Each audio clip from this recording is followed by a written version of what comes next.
विषाक्त साप कामुड़े जड़े युवक मृत्यु।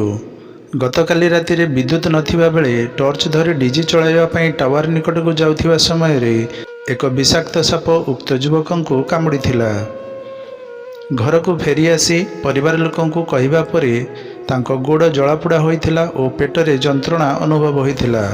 तांको चिकित्सा पाई कमरदा गोष्ठी स्वास्थ्य केन्द्र को नहीं जाइथिले, हेले सेठारे डाक्तर तांको मृत घोषणा करथिले।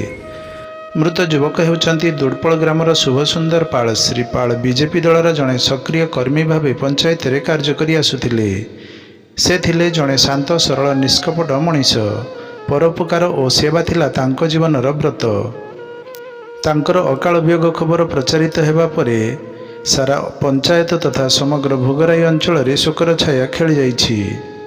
खबर पाई भोगराई बीजेपी नेता आशीष पात्र सह बहु बीजेपी कर्मी स्वर्गत पात्र शोक संतप्त परिवार को आश्वासन देवा सहित अंतिम यात्रा रे भाग नहीं।